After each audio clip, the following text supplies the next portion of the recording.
Shalom. Untuk memastikan jantung kerohanian kita tetap berdetak, Sekolah Sabat 5 Menit kali ini mengajak kita untuk belajar lebih lanjut akan cerita Yakub ketika dia dan keluarganya sudah mulai tinggal di Kanaan.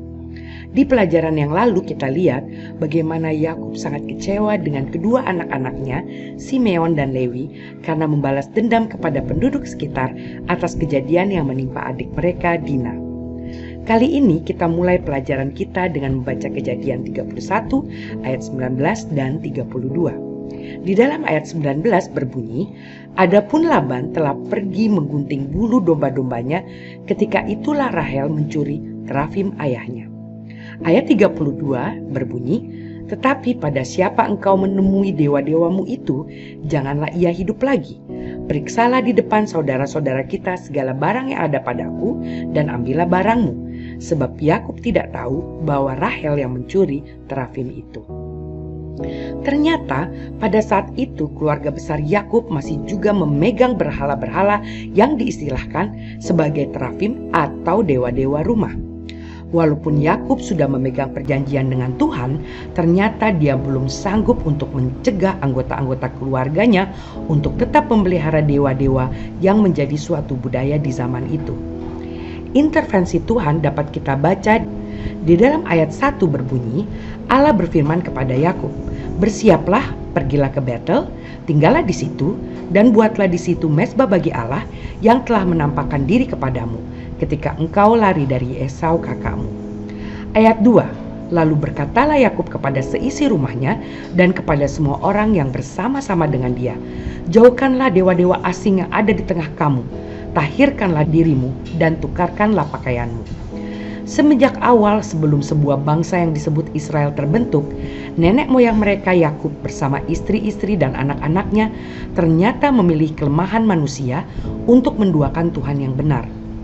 Bersyukur mereka karena Tuhan dapat meluruskan tindakan mereka dengan menuntun mereka untuk membuat sebuah perjanjian yang baru di tempat awal Yakub melakukan perjanjian dengan Tuhan. Saudara-saudara, kalau keadaan kita sekarang juga jauh dan menduakan Tuhan, mungkinkah ada dewa atau berhala-berhala di sekitar kita yang lebih penting dalam kehidupan kita? Walaupun dahulu sudah pernah kita berjanji kepada Tuhan, misalnya melalui baptisan yang kudus. Pelajaran ini mengajak kita untuk mendengar panggilan Tuhan melalui Roh Kudus, untuk mengubur semua benda-benda yang menjadi berhala, mengingatkan kembali atas perjanjian yang telah kita buat dengan Tuhan. Bahkan kalau perlu seperti Yakub dan keluarganya yang harus berjalan kembali ke Betel.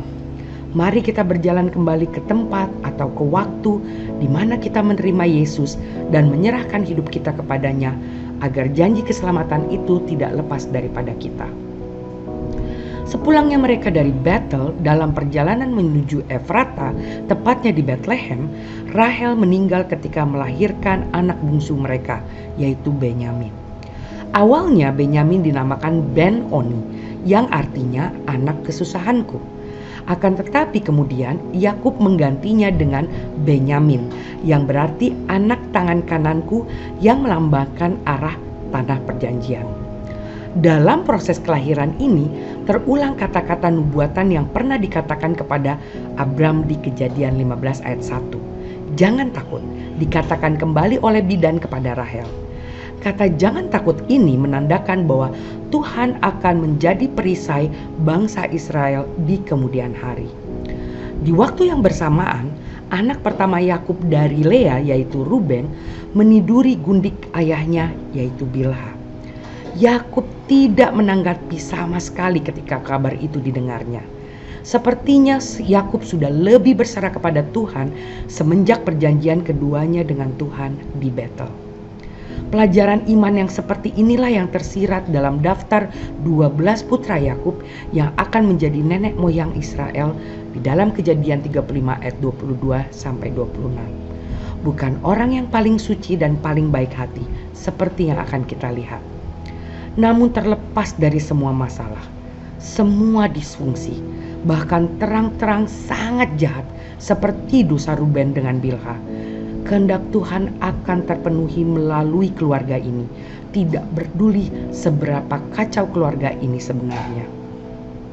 Demikian juga kita sekarang, saudara-saudaraku, umat Tuhan, penonton setia channel Gereja Masehi Advent Hari ke-7 Menteng Jakarta.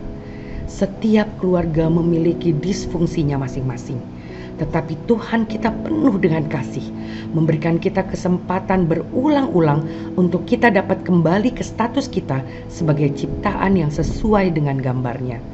Kita tetap memperoleh kasih itu dengan cuma-cuma, asal kita berani meninggalkan Tuhan duniawi kita dan kembali bergaul dengan Allah yang benar, Allah yang hidup, Allah yang patut kita sembah.